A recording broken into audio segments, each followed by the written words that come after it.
Welcome to the Beyond Anxiety podcast, where we talk about dismantling mental health stigmas, mental health awareness through education, and strategies for overcoming mental health challenges. I'm your host, Darius Fennell, and I'm a mental health and therapy advocate, published author, speaker, and coach. I'm so excited for you to be here. I'm so excited to get into this next episode. So if you're ready, let's go. And welcome back to another episode of the Beyond Anxiety podcast. This is the final episode of season 1. This is episode 10. And I'm telling you, this has been quite an adventure. And I've had a blast doing this. I'm going to continue to do it. And I'm excited for even this last topic. We're going to do things a little bit differently this go round. Given that this is number 10, I want the theme of this episode to be the 10 things I've learned about anxiety recovery. And these are in no particular order. They're just things that I have encountered, lessons that I've learned, and things that I want to share with you. And so, thinking about recovery, it's not a destination. Let's just go ahead and get that out the way. It is a journey full of ups and downs, triumphs, tragedies, mistakes, and lessons learned. And if you are willing to depersonalize all the things that you go through and have a mindset of gratitude that either you are winning or you're learning, right? There's no failure. The only failure is when you quit and give up on yourself. And if you are a hope champion like me, we don't do that. So let's get right into these, right? We have a full list of 10. Some of these I've covered in the previous episode, so this is kind of like a season 1 recap at the same time. And you may hear other things that we've never talked about before. But it is my good pleasure to share these 10 things in no particular order, but they've been very meaningful to me. And it's not an exhaustive list. I'm not saying if you do all 10 things, all 10, good God. If you do all 10 of these, then life will be perfect. Nope. This is a subset of many things that will be successful. And keep in mind, you need to come up with your own customized set of things that work for you, and hopefully with a licensed professional. So we'll get into that. So number 1, one of the most important lessons I learned is that self-compassion is the root of all healing. Nothing else works without this. You will end up doing a checklist, a bunch of to-dos to try to reach some destination called recovery or healing or elimination of anxiety or depression or whatever it is you're dealing with, whatever your mental health challenge is. You'll try to checklist yourself there. You'll turn yourself into more of a taskmaster rather than someone who is really looking at oneself as a person that needs to be seen, heard, felt, and vulnerable. Right? And so I made this mistake early on. I won't say I didn't think it was important. I think I was just trying to get rid of anxiety so badly that I wanted to try to bypass this step. I will do the whole mushy compassion thing later. So not understanding that this is step number 1. You need to pause and really look at yourself and look at how you've been talking to yourself. Look how you've been treating yourself. Look at how you've allowed others to treat you. All those things kind of wrapped into really what happens when you look in the mirror in your own assessment of how you value and love yourself. So you don't get to pass go and collect $200 without this particular piece. Now, I'm not saying it's the only foundational piece, but it's definitely one of them, and you can't get away from it. And this leads into a nice segue into lesson number 2 is being able to put down your sword and have an embracing moment with your heart. Right? There's a time to fight. And this, again, I just wanted to beat anxiety so bad that you really abandon yourself. Your day consists of, how do I either survive this thing or how do I beat it? Let me come up with a new tactic. Let me look up another tool online to fight. And really, this lends itself back to point number one of, how do I care for myself? What do I really need at my core? I'm not talking about the selfish stuff and the wants, but at your core need of existence, what is it that you actually need? And it's not going to be the same thing every day. So, and I'm not saying that you should not fight at all, right? There are days that you're going to be called upon to step up and really push through certain struggles. But the biggest component is the care and embracing your own heart. And so, point number 3, or lesson number 3, the power of imagination works negatively and positively. And this is in the theme of what it is you focus on. Whatever it is you are constantly paying attention to, that thing will grow. That thing will gain energy and you'll be consumed with it. Good or bad. The good thing is you have a choice. You have a choice as to whether or not, okay, and here's kind of an example for those of us who have struggled with anxiety, right? You feel some type of symptom. You have a heart palpitation. You feel anxious in your body, feel like tightness in your muscles. Your breath feels shallow, all the typical things that come with anxiety symptoms, right? And for whatever reason, you choose to focus only on those, right? And I'm not saying run from it, get away from it, but is it the only thing that's happening? Right. And I'm going to put this caveat in here. Once you have established that this isn't a medical emergency and that you've had the test run, you've done all the blood work, and this really has been identified as a mental and emotional and a physical thing, but this is a rooted in some type of mental health issue. Right. Once you've done that work, now you know, okay, definitively, there's nothing wrong with my body. I'm having an episode. And so this is where awareness kicks in and I say, okay, this thing is occurring. What are the other options? What are the other things that are happening that, aren't just negative and dealing with anxiety? Well, it's a sunny day today. Okay, I can focus on that.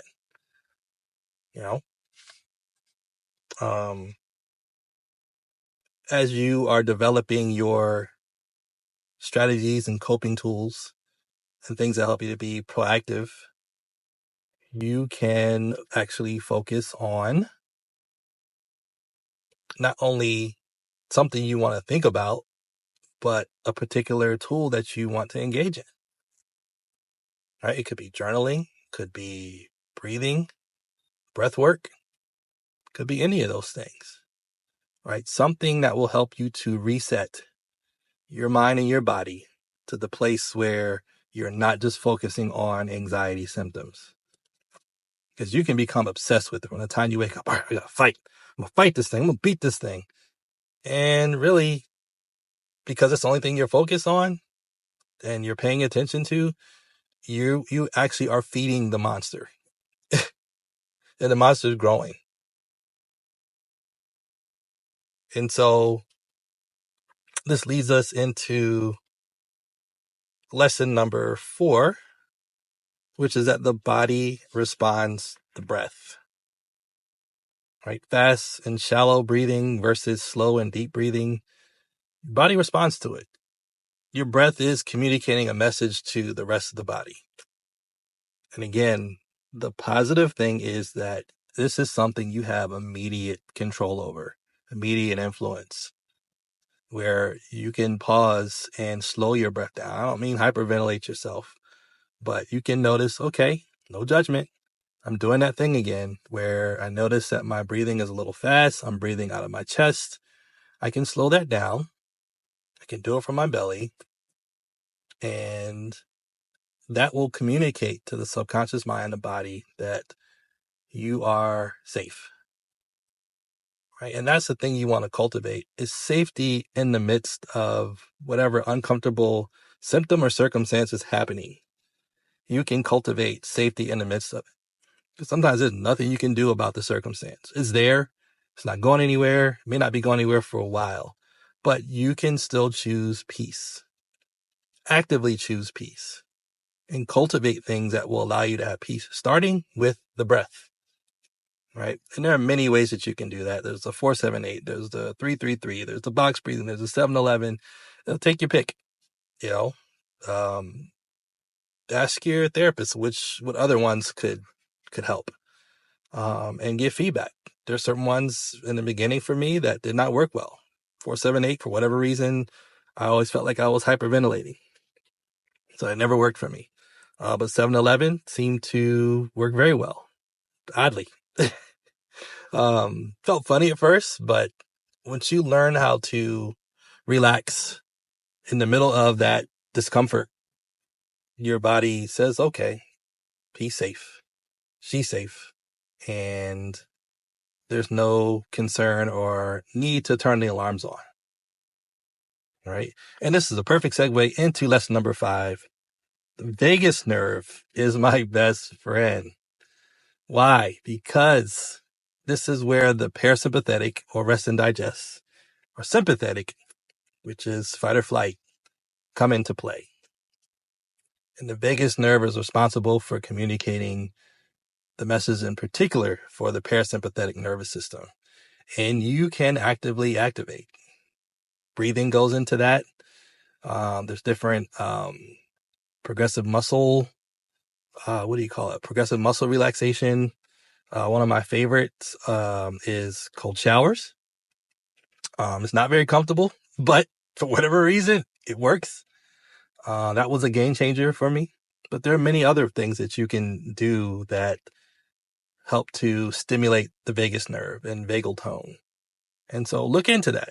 Look into it, research it, talk to your therapist about it. There's even ways that come down to how and what you eat that affect the vagus nerve as well. All right. Lesson number 6, the anxious mind is never satisfied.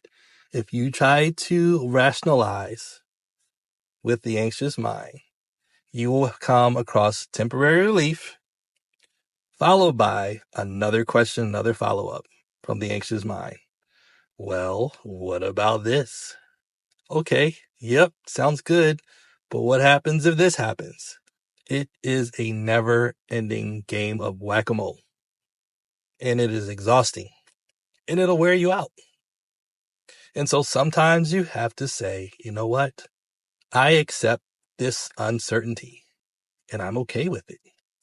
And I accept the fact that the very thing that I'm afraid of could happen.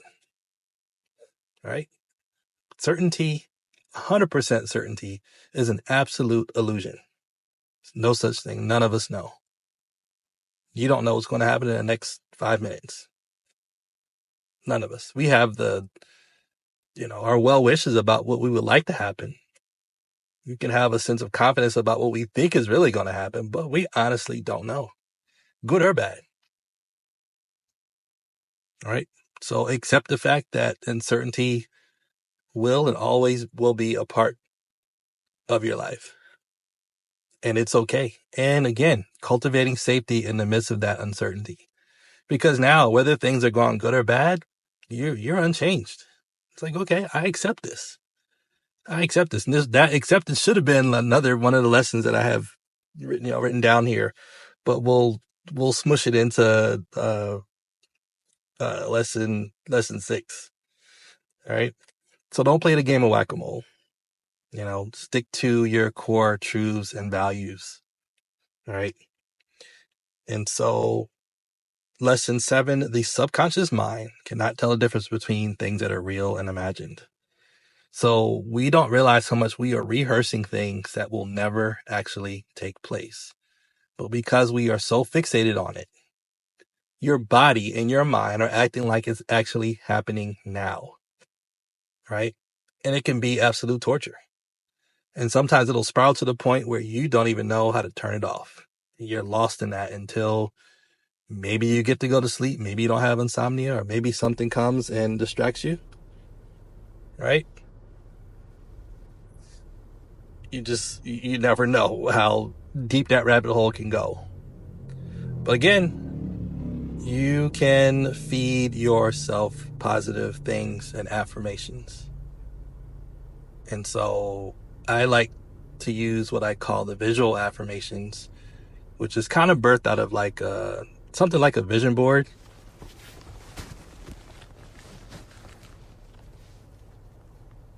And with this vision board, you do two things. Whatever is there that you are desiring, you speak in the present tense like you already have it or you're already experiencing it.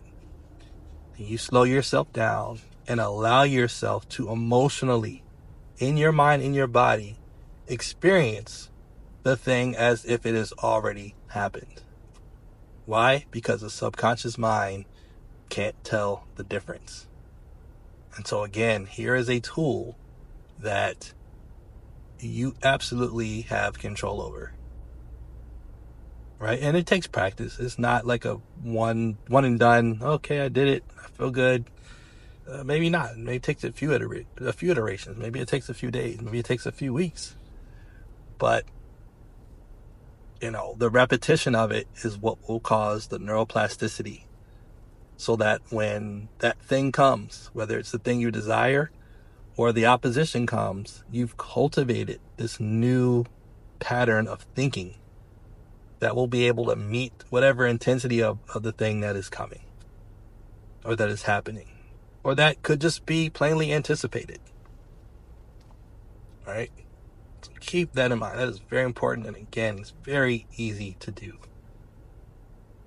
It's one of the things that I used to help write my book when I was dealing with doubt. Like, man. But the more I kept telling myself that I was a published author before it actually happened, I spoke it in present tense. I would close my eyes and experience what it was like to hold that book in my hand, and the happiness I would feel of accomplishing writing my first book. And before I knew it, like, that is a thing that was driving me to do something every day to move towards finishing the book. Not motivation, not, oh, I feel like writing, because many nights I didn't feel like writing. Excuse me. In many nights I didn't feel like doing anything.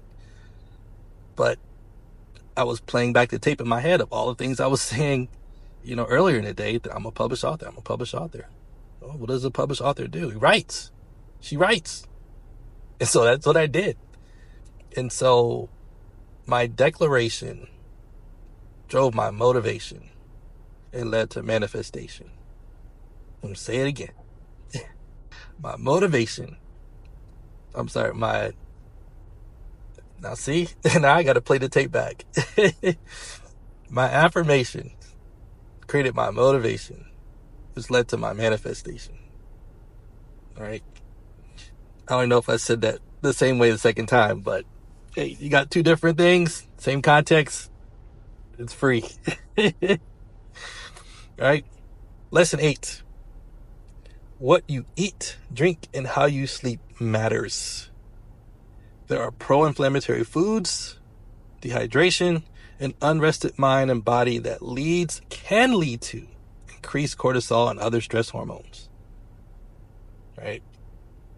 You think when you're young that you can eat and do whatever you want to do. And for the most part, because there was a natural, just kind of arrogant and even blind sense of resilience and invincibility, you get away with it. Until one day your body's like, yeah, we can't co-sign for this anymore. And so I'm trying to get your attention. You ignored the warning signs or thought in your youth that it was something else. And we're telling you it's not. And so now we have to turn the alarms and alerts up to get your attention, to let you know you can't do this anymore. And for me, just seeing the blood work, and the blood doesn't lie, right? It'll tell on you. And it doesn't matter if you try to fast or do something funky the day before your blood work, and it's in there.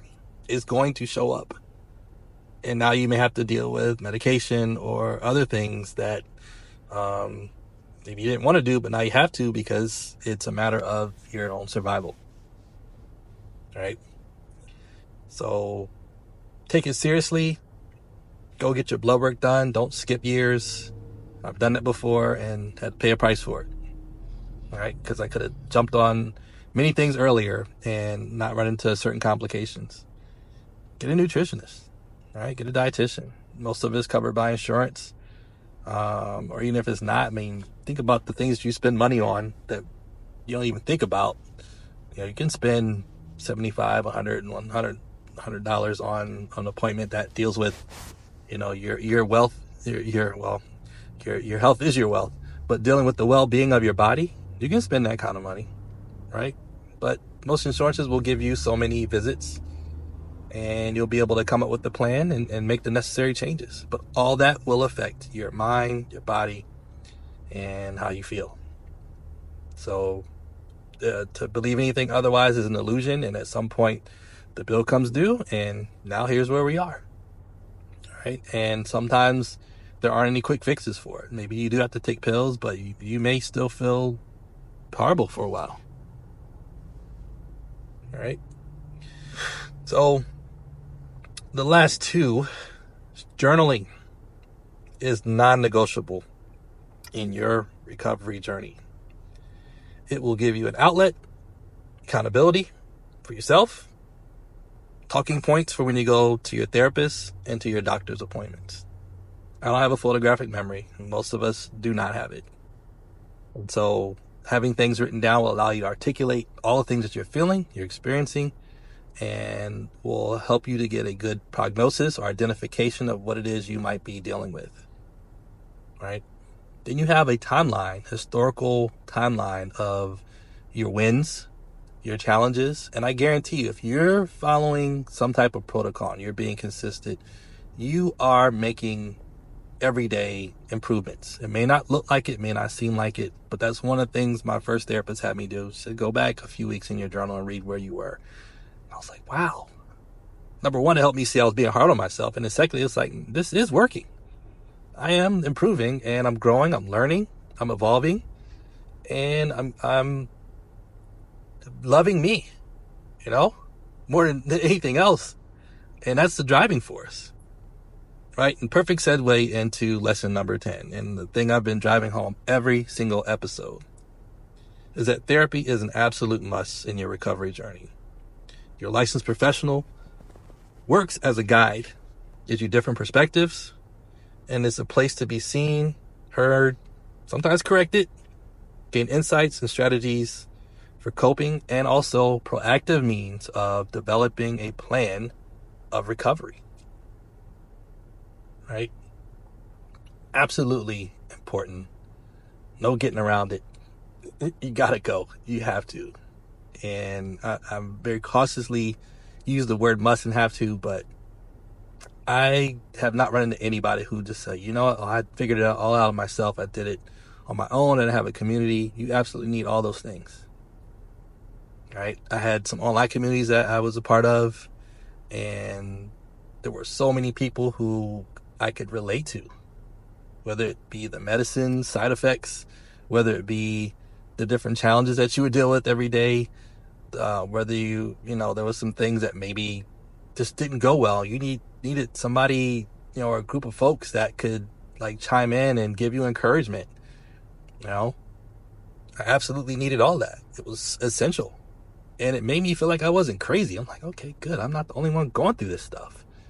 And then sometimes not that you would use somebody else's strategy as a prescription for yourself, but sometimes things will spark ideas to say, you know what, let me try that.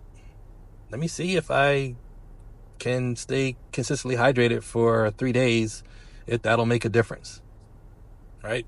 And then maybe you work with your dietitian to figure out an actual amount, how many ounces that you should do.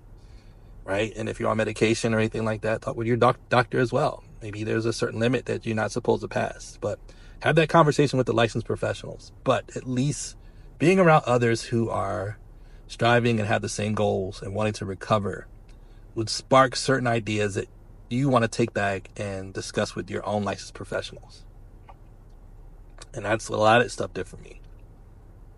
Extremely helpful. And I would not be where I am without my therapist, without my journal, without the communities that I'd been a part of, without being vulnerable to certain people who, surprisingly said, hey, I went through this as well. Or a year before, it was so bad I had to go to the hospital. I'm like, okay, wow, I'm not the only one. This is great. So, but yeah, this concludes the 10 different lessons that I wanted to share with you. And again, it's not an exhaustive list.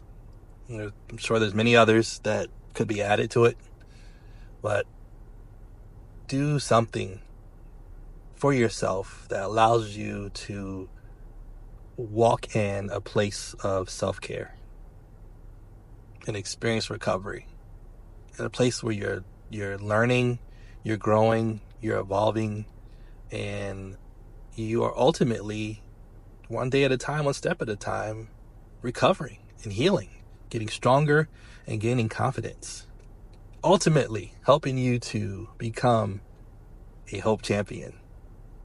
And so I want to say thank you once again for journeying with me through this first season of the Beyond Anxiety podcast. It's been an absolute pleasure sharing my different adventures and having guests on. Plan on doing that more. And continue allowing yourself to understand that you are worth every bit of the care that you need, the work that has to be done, the inner work that has to be done, the different appointments that maybe you have to go to, even the medications you may have to take. You're worthy of it, right? And everyone who loves you and depends on you and needs you needs that version of yourself that is healthy and thriving, not pouring out of an empty cup. So take all that into consideration and love yourself so that you can love others, you can thrive, and you will be able to help other people who have been in your seat. So, okay, Hope Champions, you know the slogan. Find your recovery path. Till next time, till next season 2. And I'm telling you, I have about 20 guests, and I'm not exaggerating. I have 20 guests that I still want to talk to. We'll get to that. We'll be able to do that. But again, thank you so much for being a part of this journey, this first season. Looking forward to doing this even more. And I hope you've gotten plenty out of this. Share, like, subscribe, all that good stuff with other people. And leave some feedback as well. This is on Spotify. It's on Apple Podcasts, YouTube. Most of the major outlets it's on. And so my goal was to just share a part of my life and my journey, and hopefully it will make a difference in those who can relate to the struggles, who are in the struggles, who themselves need to speak out and share their journey with others that are in their sphere of influence, and allow others to experience that same freedom, right? There are people in your life that need to hear your story, and not just mine. Need to hear your story as well, because only you can tell it the way that you can tell it. So you are powerful, you are a voice, you are a force in this world, and this world needs you to be healthy, thriving, and contributing to the well-being of yourself first and to others. So keep that in mind. You're worthy. I love you. God loves you too. And continue on in this thing we call life, because you're worth it. Take care.